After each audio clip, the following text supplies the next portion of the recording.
Si tu souhaites t'expatrier, je vais te révéler les 5 choses qu'il faut absolument savoir avant de partir pour vraiment concrétiser ton projet. La première chose, il faut en être conscient, c'est que beaucoup de gens ont un projet d'expatriation, mais se retrouvent assez vite confrontés à un échec. Alors ça peut être un échec pour plusieurs raisons. Déjà, on a des gens qui veulent s'expatrier, voilà, ils en parlent à leur famille, ils en parlent à leurs amis, mais ces gens, ce sont des rêveurs. En fait, ils ne mettent pas d'action en place. Donc, ils vont se retrouver un petit peu dans un engrenage, ils vont faire leurs études, ensuite ils vont devoir rembourser leurs prêts étudiants, ils vont trouver un travail, ils vont avoir un CDI, ils vont rencontrer quelqu'un, peut-être faire un enfant, commencer à acheter une maison. Et au final, ils ont toujours voulu s'expatrier, ils ont toujours voulu avoir ce rêve, mais ils ne le feront jamais. Donc voilà, ça c'est la première catégorie de personnes, peut-être que c'est votre cas. Si vous aviez ce rêve de vous expatrier, voilà, c'est à vous de mettre les choses en place pour que ce rêve devienne réalité. La deuxième catégorie de personnes qui s'expatrient mais qui ont des échecs, ce qui est assez fréquent, c'est des gens qui ne sont pas du tout organisés. J'en ai rencontré énormément durant mes voyages ou même dans le pays où j'habite actuellement, de gens qui sont venus et qui sont repartis 6 mois plus tard un petit peu bredouilles. Pourquoi? Parce qu'ils avaient ce projet d'expatriation, ils ont pris un billet d'aller sans vraiment réfléchir. Certains avaient même encore des locations en France, ça veut dire que tous les mois, ils payaient un loyer en France. Ils avaient énormément de meubles, ils avaient une voiture. Ils sont partis comme ça, vraiment sans réfléchir. Ils sont arrivés sur place et leur projet n'était pas du tout précis. Non seulement ils avaient des dettes mensuelles, ils devaient payer tout ce qui restait en France. En plus, légalement, bon, c'était un petit peu limite parce que certains touchaient le chômage en France. Il ne me semble pas que ce soit autorisé de voyager, et même pour s'installer dans notre pays quand on a le chômage. Bon bref, ça c'est à la limite de la légalité, tant que vous ne faites pas choper à la limite.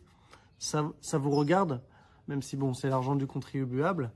Mais voilà, en fait, ce sont des personnes qui n'ont pas fait le long feu dans leur projet d'expatriation. Parce qu'ils sont arrivés dans le nouveau pays, ils sont arrivés un petit peu à l'arrache. Ils avaient encore plein d'affaires à régler en France. Donc, au bout d'un moment, ils vont être quand même confrontés à la réalité. Ils vont être obligés de retourner en France. C'est des gens, parfois, j'en ai vu, qui venaient avec des enfants. C'est carrément irresponsable. Parce que, bon, les enfants ont quand même besoin d'une certaine stabilité. Ils ont besoin potentiellement d'être à l'école. Alors vous pouvez très bien faire l'école vous-même, mais il faut savoir quel est le plan. Où est-ce que vos enfants vont aller? Est-ce qu'ils vont pouvoir être insérés dans la nouvelle société? Ou alors est-ce que vous allez bien vous occuper d'eux? Si vous, en tant que parent, vous savez déjà pas où vous allez, si vous savez pas combien de mois il vous reste tranquille sans travailler, autant dire que vos enfants vont être complètement déboussolés. Donc on a toute une partie d'expatriés qui partent à l'arrache, qui eux-mêmes ne savent pas dans leur tête ce qu'ils veulent. Et quand c'est en famille, c'est encore pire parce qu'on a la charge des enfants. Alors les enfants, ils vont pas être contents, ils vont se plaindre. Ça va faire des tensions supplémentaires. J'en ai vu également qui étaient dans le nouveau pays. Ils avaient à peine 3 mois de budget devant eux et ils n'avaient même pas d'idée de ce qu'ils allaient faire et comment ils allaient gagner de l'argent. Donc voilà, à mes yeux, je trouve ça irresponsable. Alors c'est vrai que d'une certaine manière, quand vous n'avez pas le choix, c'est là que vous sortez le plus de votre zone de confort. C'est là que vous allez vous forcer à trouver des ressources. Mais pour autant, c'est peut-être pas la meilleure solution quand on a une famille, quand il y a quand même un besoin de stabilité. C'est quand même bien de prévoir un minimum, j'ai envie de dire. En plus de ça, quand vous allez dans un nouveau pays, il va falloir potentiellement s'adapter à une nouvelle culture, à des nouvelles températures, un nouveau climat, des gens qui sont différents, une langue qui est différente. Donc tout ça, c'est des barrières supplémentaires qui au début peuvent paraître séduisantes quand on ne connaît pas un pays. Mais sur le long terme, ça peut peser, surtout quand ça se passe pas forcément bien, soit quand c'est un couple, soit quand c'est une famille. La question la plus importante, c'est de savoir comment vous allez vivre. Alors, bon, si vous avez le chômage, ok, vous pouvez peut-être tricher pendant 1 an, etc., à moins de vous faire choper. Mais c'est quand même bien d'avoir un salaire qui dépend de vous, qui ne dépend pas du gouvernement ou qui ne dépend pas des économies que vous allez cramer au fur et à mesure. C'est bien pour démarrer d'avoir des économies, mais ayez un plan. Est-ce que vous êtes rentier? Est-ce que vous avez suffisamment de logements qui vous rapportent de l'argent tous les mois? Dans ce cas, c'est très bien, vous faites ce que vous voulez. Mais si vous n'avez pas de revenus fixes ou de revenus passifs, si vous n'êtes pas freelance, si vous ne travaillez pas en télétravail, il y a un moment où il va falloir trouver une solution. Soit vous avez des compétences que vous allez pouvoir mettre en œuvre dans le pays, soit vous vous dites entrepreneur et vous vous dites, bon, moi, je vais dans un pays en développement, ça va être super facile d'entreprendre. Alors ça, c'est une erreur que beaucoup de gens font. Ils pensent que ça y est, ils vont à l'autre bout du monde, que les gens n'ont pas d'argent, que les gens sont nuls. Non. Alors peut-être qu'il y a une barrière à l'entrée qui est plus faible. Peut-être que certains pays sont moins qualifiés niveau vente, niveau marketing et qu'il y a plus d'opportunités de business.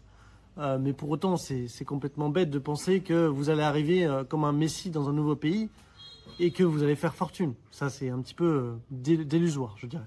Et après, voilà, pour les gens qui ne sont pas forcément entrepreneurs, qui n'ont pas forcément de compétences, par exemple manuelles, de construction, ce genre de choses, il va quand même falloir trouver une solution. Alors, vous avez plein de solutions, hein. Vous pouvez très bien aller voir l'Alliance française, éventuellement pour travailler avec ça. Aller voir des entrepreneurs français qui cherchent peut-être des gens qui parlent français, parce que notre langue, le français, à l'étranger, c'est quand même une belle compétence. Ça peut, dans certains cas, être recherché. Donc voilà, ça va être à vous de chercher potentiellement des entreprises internationales. C'est toujours mieux de parler anglais.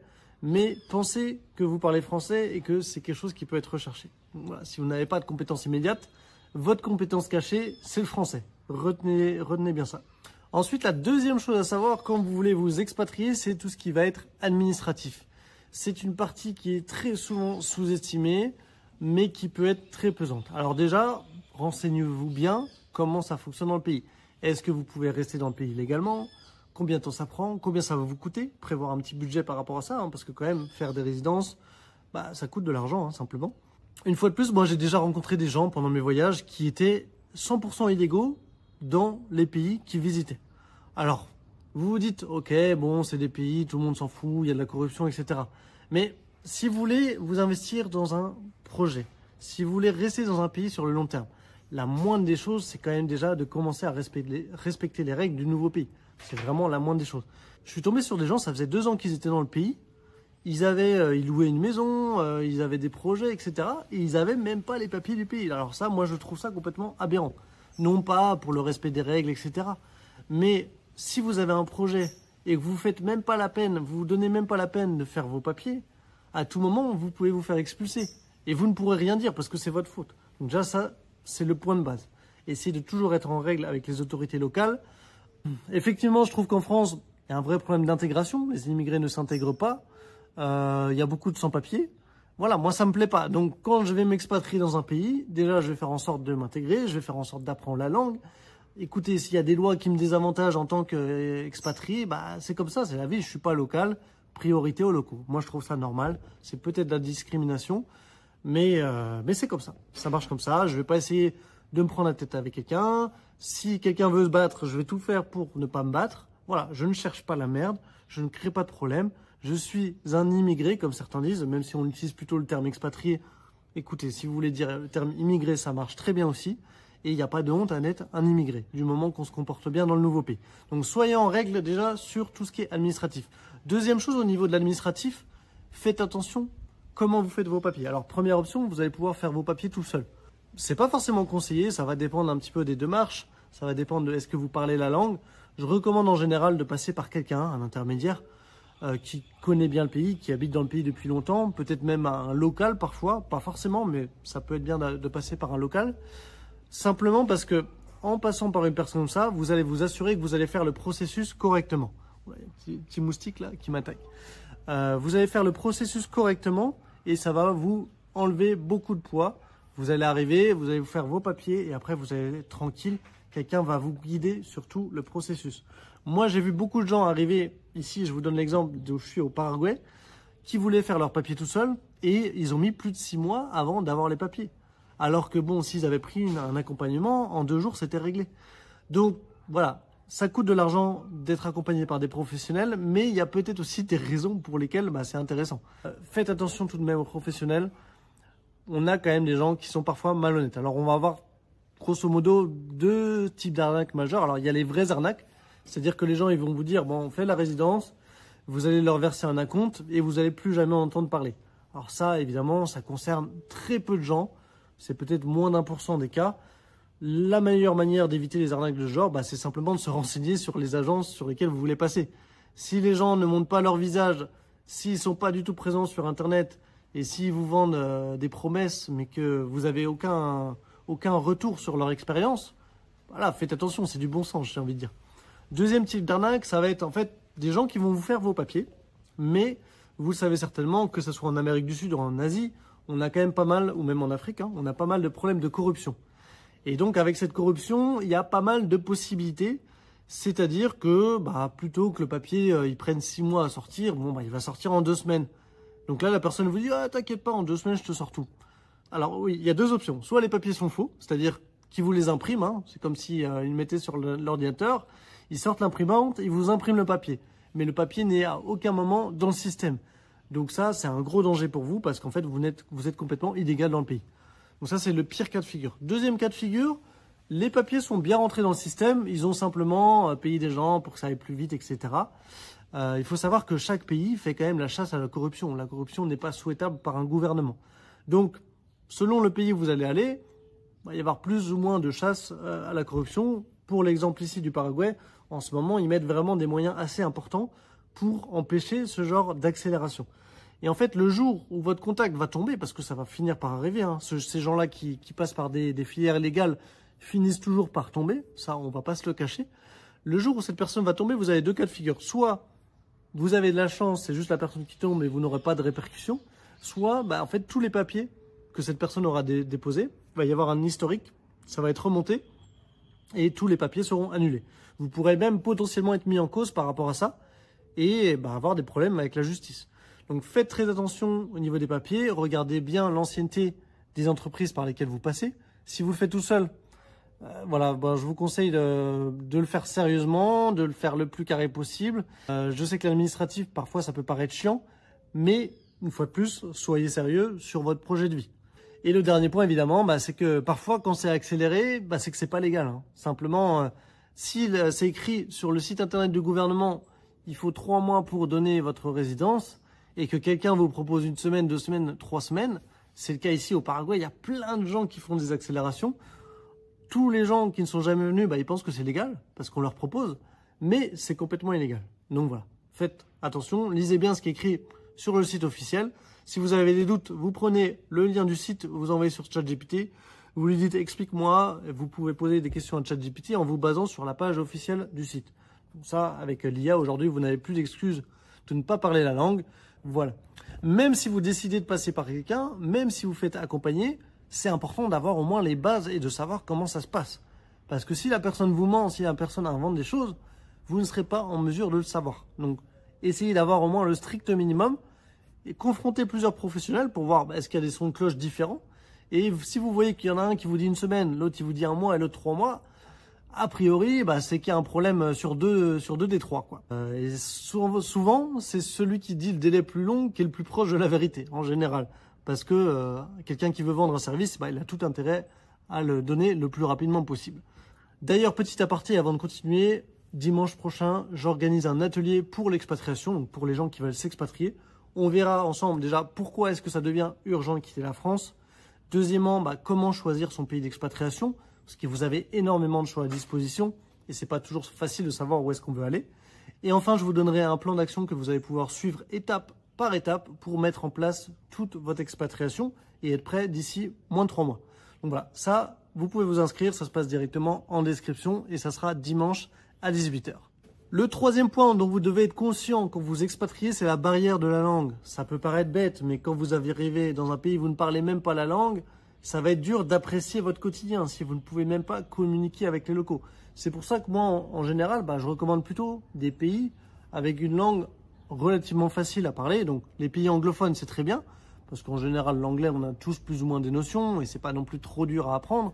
Les pays hispanophones, je trouve ça également excellent, même si vous êtes nul en espagnol, c'est honnêtement une des langues les plus faciles à apprendre.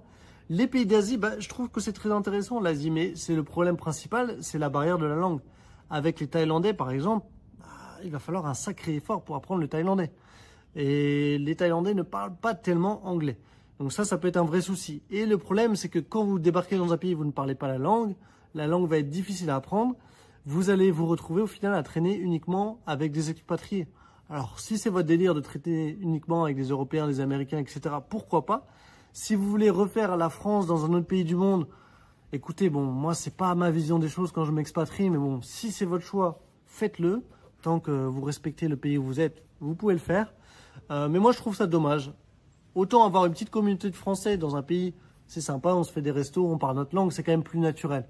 Mais c'est très important de s'intégrer. Franchement, c'est important. Et on n'est pas parti de France pour refaire la même chose ailleurs.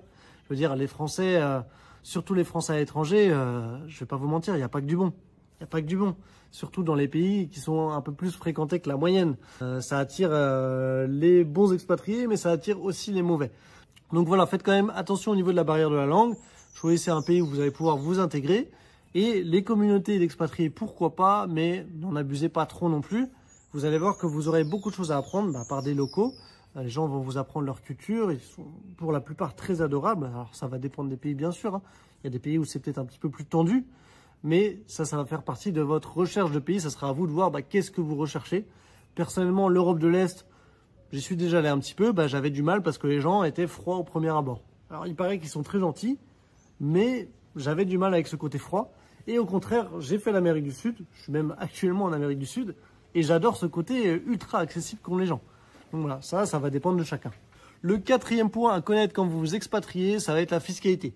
Alors là, vous allez me dire, bon, la fiscalité, écoute, j'habite plus en France, je paye plus d'impôts en France. Ça, c'est ce que croient la plupart des gens, mais il faut savoir que la fiscalité ne fonctionne pas comme ça. Ce n'est pas parce que vous n'habitez plus en France que vous ne devez plus rien à la France. Il y a des règles à respecter. On a deux concepts principaux. Déjà, on a le concept de résident dans un pays. Donc, vous êtes résident d'un pays, c'est-à-dire que vous avez le droit d'entrer dans le pays, vous avez le droit de sortir autant que vous voulez pour une durée déterminée, ce qui est le cas de la résidence temporaire, ou alors pour une durée permanente, pour la résidence permanente, comme le nom l'indique. Ça, c'est le premier concept. Deuxième concept, c'est le concept de résidence fiscale. Donc, en fait, la résidence fiscale, c'est simplement le lieu où vous allez payer vos impôts. Le fait de partir de la France ne va pas changer votre résidence fiscale. Ça va changer votre résidence de pays, parce que vous n'allez plus habiter en France. Et encore, faudrait-il que vous demandiez une résidence dans un autre pays, parce que vous pouvez très bien voyager, mais ne demander aucune résidence. Par contre, vos impôts, vous allez continuer de les payer en France. Alors, pour pouvoir les payer dans un autre pays, on a deux cas de figure. Soit, c'est des pays qui ont des accords de non-double imposition. Dans ce cas, vous allez consulter les accords, voir comment ça marche. Soit des pays qui n'ont pas d'accord. Et dans ce cas, vous devrez à la fois demander être résident fiscal de votre nouveau pays et à la fois faire en sorte que vous n'êtes plus résident fiscal français. Alors, il y a plein de règles à respecter. Je vous conseille de voir ça directement avec un professionnel, avec un fiscaliste, parce que chaque cas de figure est différent. Mais par exemple, si vous avez des enfants qui restent en France et que vous changez de pays, vous allez être considéré résident fiscal français. Également, si tous vos investissements sont en France, que tous vos revenus, vous avez des revenus passifs qui viennent uniquement de la France va dire, attendez, mais votre centre économique, c'est la France, donc vous payez vos impôts en France. Voilà, plein de cas de figure comme ça. Faites très attention à la fiscalité, on se fait toujours rattraper par la fiscalité. Donc je vous invite à ne pas tricher là-dessus, mais vous pouvez changer de résidence fiscale. Ça demande peut-être un petit peu d'effort, mais c'est comme l'administratif, je vous en parlais des résidences un petit peu avant. Il faut faire les choses sérieusement, c'est tout. Ça va vous prendre un peu de temps, un peu d'énergie, un peu d'argent, mais au moins derrière vous serez tranquille, vous aurez des papiers pour prouver tout ce que vous avez fait et vous pourrez vivre votre vie sans vous faire embêter, quoi. Cinquième point auquel il va falloir faire attention avant de vous expatrier, ça va être le climat et les températures. Ça peut paraître sympa sur le papier de se dire, bon, je vais passer 6 mois de l'année ou 9 mois de l'année en Thaïlande ou en Asie. Il va faire soleil toute l'année, ça va être super agréable. Alors c'est sympa quand on est en vacances, mais quand on y passe toute l'année, ça peut être très vite pesant. Posez-vous la question, qu'est-ce que vous aimez en France au niveau du climat? Il y a des gens qui sont très sensibles au chaud, c'est mon cas. Des gens qui sont très sensibles au froid. Également au niveau de l'humidité, je sais que ça peut créer des problèmes au niveau des articulations pour certaines personnes. Alors ça c'est peut-être un détail, mais ça peut peut-être jouer. Autant vous dire, moi j'ai fait l'Afrique, j'ai fait la Thaïlande, l'humidité excessive, c'est extrêmement désagréable. C'est bien pendant 2 semaines de vacances, mais au-delà, je ne vivrai pas là-dedans toute l'année. C'est vraiment insupportable. Donc posez-vous les questions, qu'est-ce que vous aimez, comment est-ce que vous vous sentez? Parce que si vous êtes dans un nouveau pays, que les températures sont soit trop chaudes, soit trop froides, soit il y a des pluies tropicales et ça vous pèse, au bout d'un moment, vous allez péter un câble. Vous n'allez pas tenir sur le long terme. On peut croire que la météo, quand il fait tout le temps soleil, c'est bien, mais c'est un petit peu plus compliqué que ça en réalité. Donc faites bien attention à ce point, posez-vous les bonnes questions, faites déjà peut-être quelques tests dans des pays pour voir comment vous vous sentez, est-ce que vous allez supporter sur le long terme. Et là, je parle, en fait, c'est de l'adaptation. Simplement, c'est s'adapter au pays et s'adapter aux contraintes du pays. Une autre contrainte à laquelle moi je pense souvent, parce que j'adore la nourriture en tant que Français, comme beaucoup, j'aime bien manger. C'est vrai que sans doute une des choses qui me manque le plus à l'étranger, c'est de la bonne nourriture. Alors j'ai de la chance là où je suis aujourd'hui, je trouve que les restaurants sont d'extrêmement bonne qualité.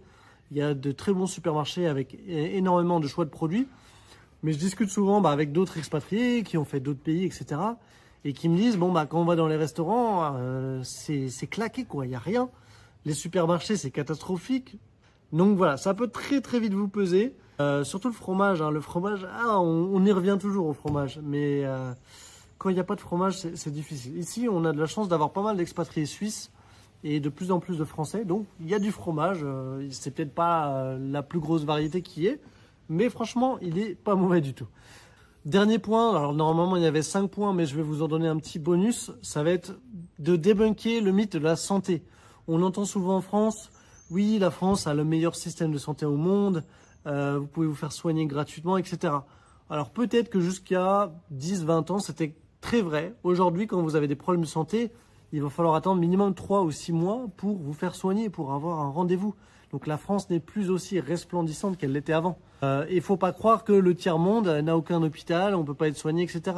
Aujourd'hui, on a des très bonnes qualités d'hôpitaux dans la plupart des pays. Alors évidemment, c'est de l'hôpital que vous allez devoir payer.